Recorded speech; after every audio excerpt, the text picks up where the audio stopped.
La tournée du chef de l'État, Félix-Antoine Tshisekedi Tshilombo, dans l'espace Kasaï. Focus sera sur le Sankourou. Est-ce que le Sankourou a-t-il trouvé son compte? Quand on a vu la salle d'attente de l'aéroport de Sankourou était sous les manguiers, nous allons parler avec M. Alfred Moté. Bienvenue, M. Alfred. Merci beaucoup. Ça fait longtemps que vous êtes passé sur nos antennes, M. Alfred. Aujourd'hui, vous êtes venu pour certainement parler un peu du Sankourou. Oui, il y a des moments comme ça, lorsqu'on accepte certaines responsabilités, on est obligé d'être un peu à l'ombre. Mais je suis là, toujours actif au parti, comme secrétaire général adjoint de la CCU. Et puisque vous m'avez dit que nous allons faire un focus sur le Sankourou, à l'occasion de cette émission, je voudrais profiter de votre antenne pour présenter le meilleur vœu à l'autorité morale de la CCU et mon mentor politique, l'honorable Lambert Mende, là où il est à Lodja, où il a été attendre l'arrivée du chef de l'État.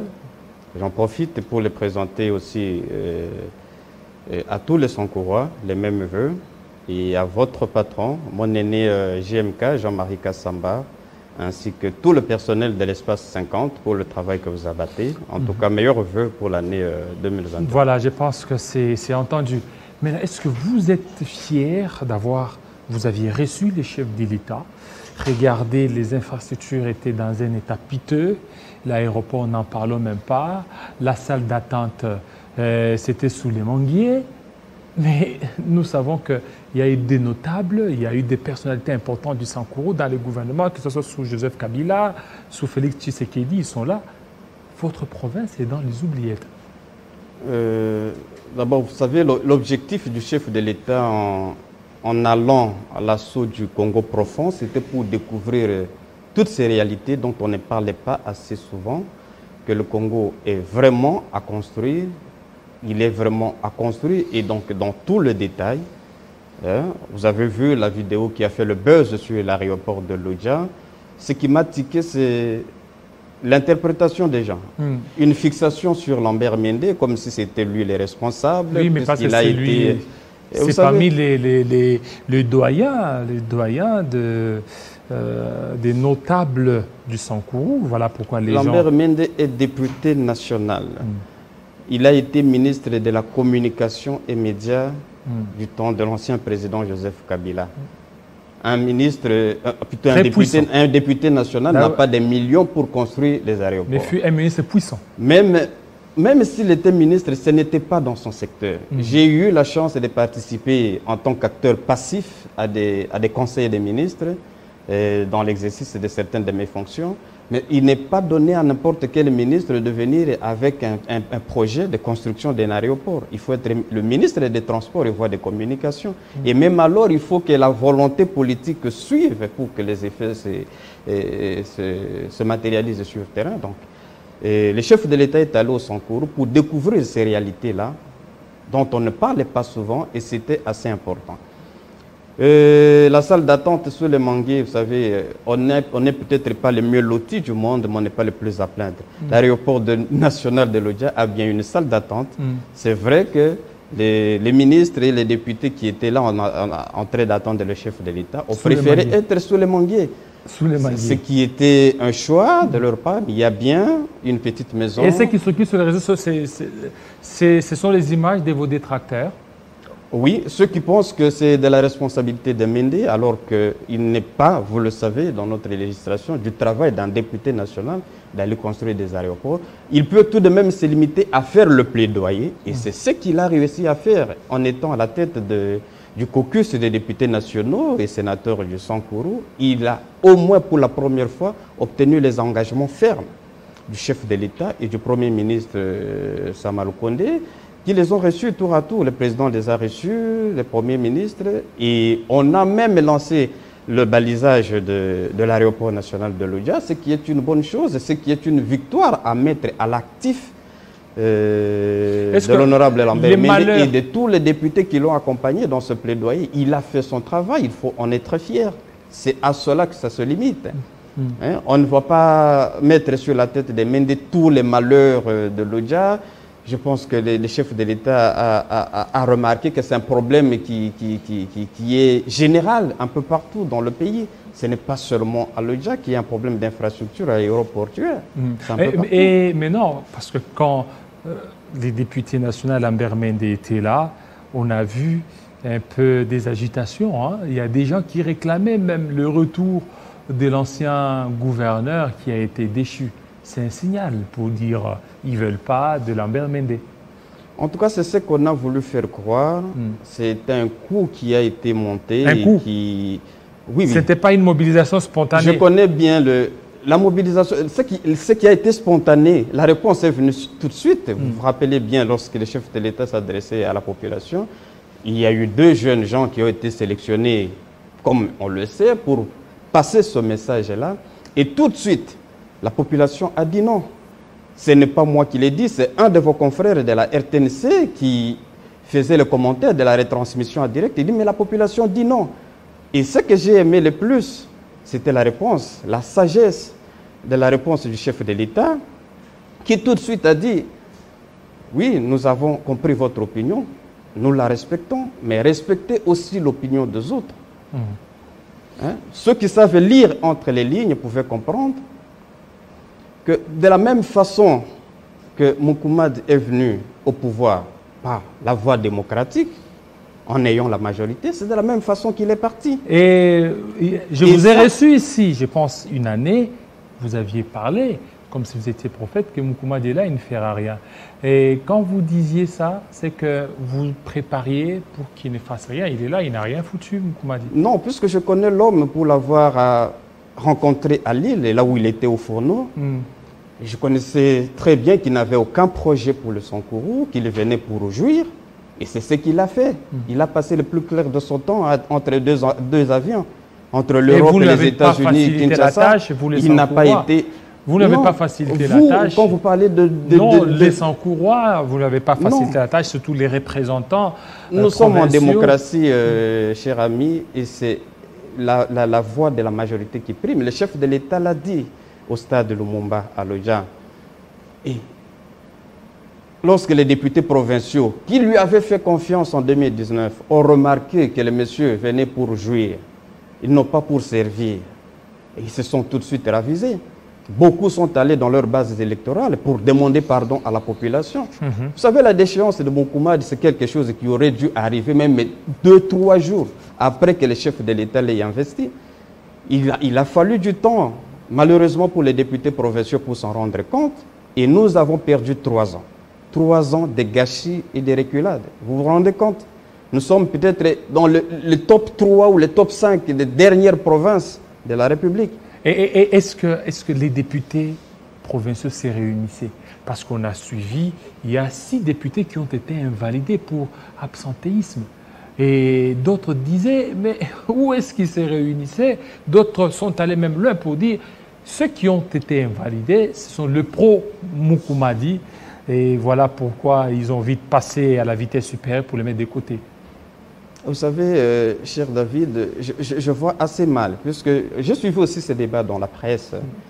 Certains députés provinciaux qui ont été invalidés, ce qui est totalement légal. Puisque, légal? Oui, légal, puisque j'ai cru voir aussi dans la presse que le président du Sénat, l'honorable Modeste Bati, avait demandé au président Benoît Olamba de surseoir cette décision-là, qui n'était pas la décision de Benoît Olamba, c'était une décision d'assemblée, c'était une décision de la plénière. Il n'était même pas au président de la République de demander au président de l'Assemblée provinciale de surseoir cette décision-là, puisque l'article 81 du règlement intérieur de l'Assemblée provinciale, en son point 6, prévoit bien le mécanisme de perte d'un mandat pour un député provincial, notamment l'absentéisme prolongé et non justifié, à plus d'un quart. Vous savez, la plupart de ces députés-là, parmi les 6, du moins 4, ils ont participé seulement à la séance plénière qui avait validé leur mandat en tant que député. Ils sont venus à Kinshasa, exceller dans le végétariat médiatique. Chez nous, on les appelle... Et ils continuent toujours à Ils continuent, ils initiaient des motions à partir de Kinshasa, étaient les stars des médias, Chez nous, d'ailleurs, on les appelle les députés de Top Congo, excusez-moi, c'est l'un de vos confrères, puisque tout le temps, ils sont à Kinshasa. Alors que leur poste d'attache, c'est Lusambo, chef-lieu de la province. À part une autre catégorie de députés qui travaillaient avec Benoît Oulamba et les autres. Cette disposition est bien légale. Et puis, l'invalidation ou la perte d'un mandat pour un député en cours de législature, ce n'est pas une première dans notre pays. Rappelez-vous, Jean-David, en 2013, nous étions en juin, lorsque son Excellence Félix Tshisekedi, alors député national de Mbujimayi, avait perdu son mandat, invalidé par l'Assemblée nationale.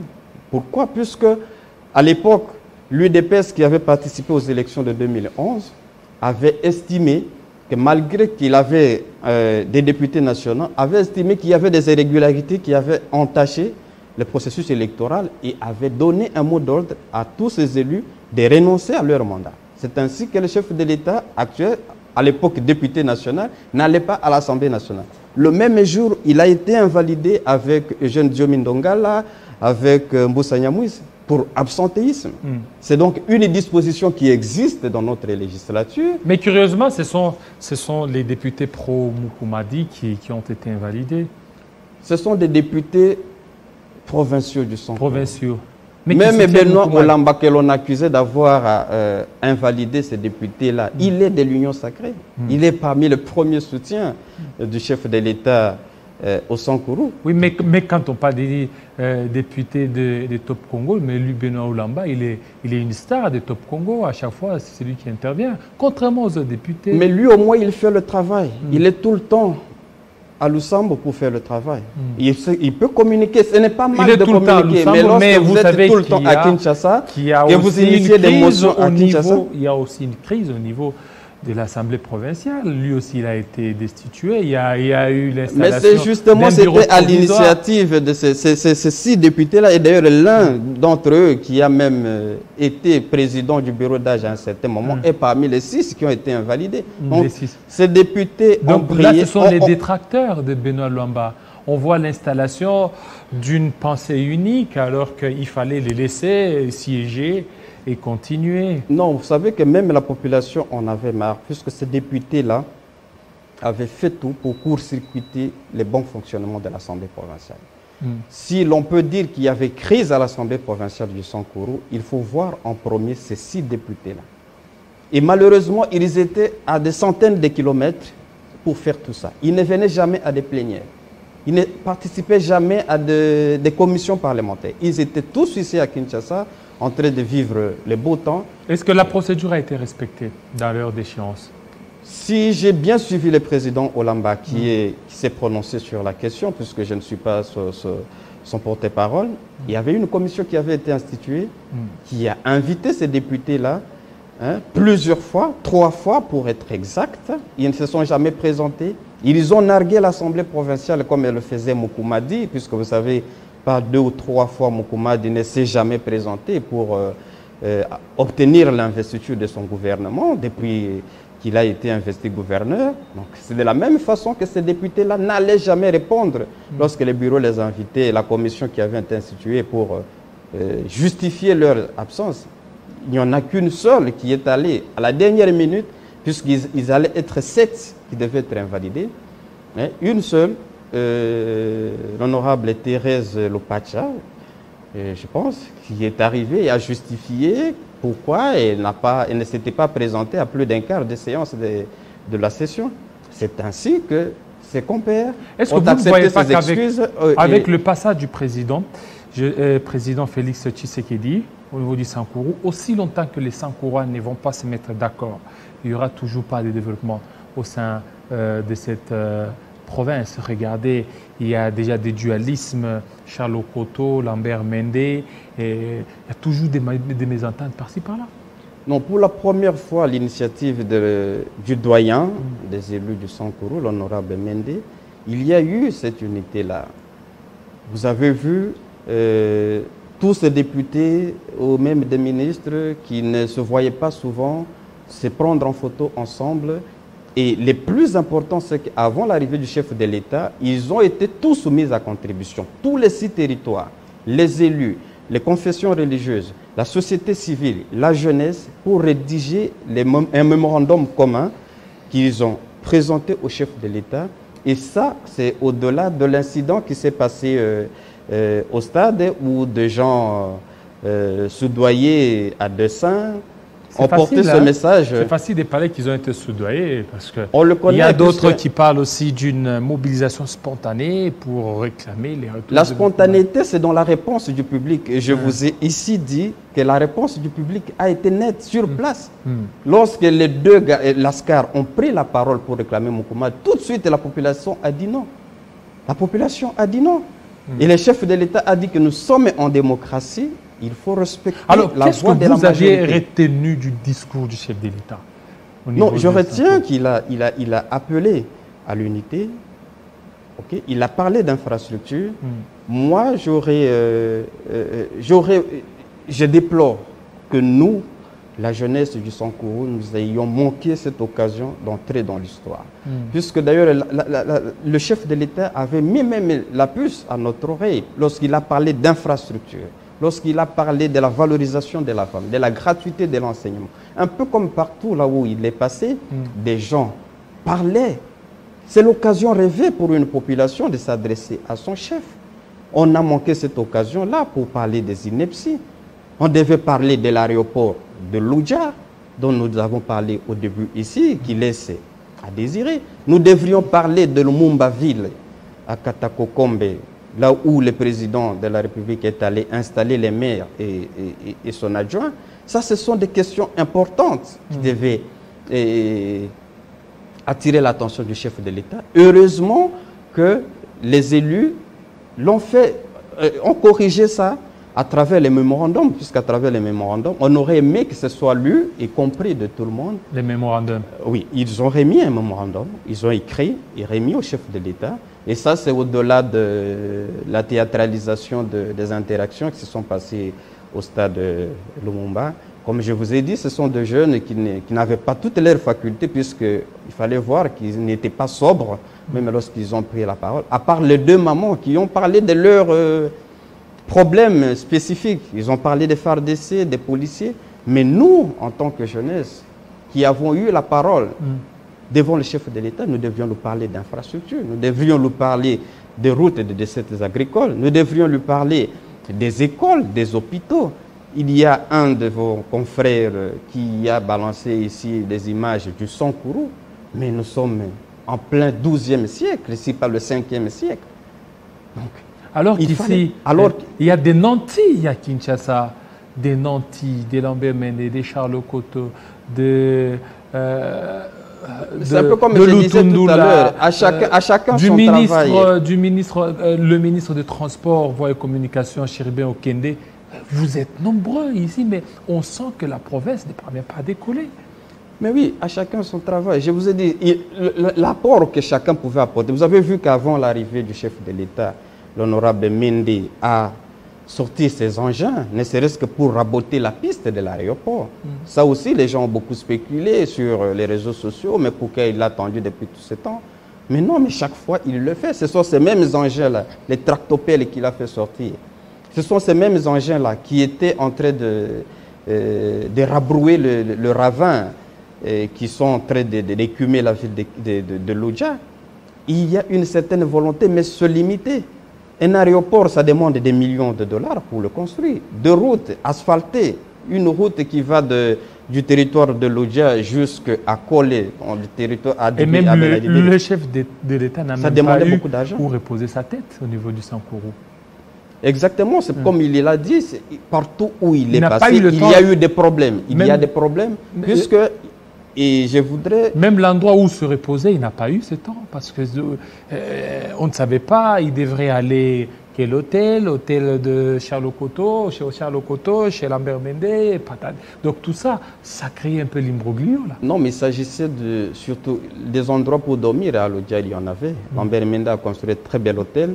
Il y a un aîné, Eliezer Tamboué, député national, qui a été visité, qui a témoigné. Je pense que c'est surtout un problème d'agenda. Il est arrivé un peu en début d'après-midi à Loudja. Il devait aller à Lumumba-Ville, hein, en passant par Tchumbe, là où siège le diocèse de Tchumbe, chez l'évêque Djomo. Et donc, il ne pouvait pas dormir à Lodja, surtout que l'aéroport de Tchumbe n'était pas balisé. Donc, s'il quittait un peu tard, il allait manquer ou atterrir. C'est pour ça que vous avez vu qu'à Lodja, il est arrivé, il a fait son adresse, il est vite reparti prendre son avion pour arriver avant 18h, 17h à Tchumbe, le temps de parler avec la notabilité et de poursuivre les jours suivants vers Lumumba-Ville, dans le territoire de Katakokombe, où il a installé les maires de Lumumba-Ville. Et nous, en tout cas, population du Sankuru, nous sommes très reconnaissants pour cette marque d'attachement du chef de l'État, puisque c'était la première fois qu'il arrivait surtout à Lumumba-Ville, à Tchumbe. Pour Lodja, c'est la deuxième fois qu'on reçoit un chef d'État, mais cette fois-ci... La deuxième fois? La première fois, c'était quand? Joseph Kabila est passé par là. Okay. Mais c'était en période électorale. Cette fois-ci, le président n'est pas venu pour réclamer des voix, il est venu pour s'enquérir de la situation des Sankourois. Et à travers le mémorandum qui lui a été remis, les Sankourois se sont exprimés. Les Sankourois ont demandé des infrastructures fiables, des hôpitaux, des écoles. Les Sankourois ont demandé que l'aéroport de Lodja soit modernisé. Les Sankourois ont demandé que Lumumba-Ville, cette ville qui a été érigée sur papier en mémoire du héros national Patrice Lumumba, prenne forme, puisque c'est encore un vaste village, Lumumba-Ville. Maintenant que le chef de l'État a vu ça de ses propres yeux, nous pensons, nous espérons qu'il va s'investir avec le gouvernement pour qu'une ville puisse naître des terres, hein, à Lumumba-Ville. Et voilà. Et la province du Sankuru, aujourd'hui, il y aura élection. C'est-à-dire qu'il y a le calendrier qui a été donné, probablement au mois de janvier. Qui pour gouverner cette province? Ça, c'est aux députés provinciaux de pouvoir répondre à cette question. Moi, je peux me limiter, juste peut-être adresser le profil. De toute façon, au Sankuru, nous n'avons plus besoin des jouisseurs. Il faudrait que celui qui sera gouverneur... Lambert Mende aussi? Non, il l'a déjà dit sur votre plateau qu'il n'a jamais... Il n'a plus cette ambition, en tout cas pour cette législature. Vous, CCU, les CCU et vous, Alfred Moté? Vous savez, je suis dans un parti où on est discipliné. Okay? C'est vrai, nous avons des députés à l'Assemblée provinciale du Sankuru, mais une telle proposition ne m'est pas encore faite. On est jeune, on a de l'ambition. Mais, ah bon? Oui, ça c'est sûr. On est jeune, on a de l'ambition. Mais moi, je voudrais me limiter à dire que celui qui sera gouverneur doit être celui qui comprend qu'être élevé à cette dignité, c'est d'abord celui qui comprend qu'il a le devoir de faire plus, de faire vite et de faire mieux en faveur du Sankuru. Celui qui s'efface, hein, et qui laisse le Sankuru être sous les projecteurs. Celui qui sait réunir le Sankuru, puisque le chef de l'État a appelé à l'unité des leaders du Sankuru. Ça devait être ça, le profil, à mon avis. Puisque au Sankuru, tout est à faire, tout est à construire. Il n'y a rien, comme vous l'avez vu dans les images, il n'y a rien de fiable. Ça existe peut-être l'ampleur de l'Odja, l'ampleur du Sankuru, puisque le Sankuru a donné à ce pays parmi ses meilleurs fils, hein, dont on peut compter aujourd'hui Lambert Mende avec tous les autres leaders que vous connaissez. Merci. Merci beaucoup, M. Alfred Moté, de votre présence et aussi de votre passage en ces débuts d'année 2022. Restez branchés sur Télé 50. À très bientôt.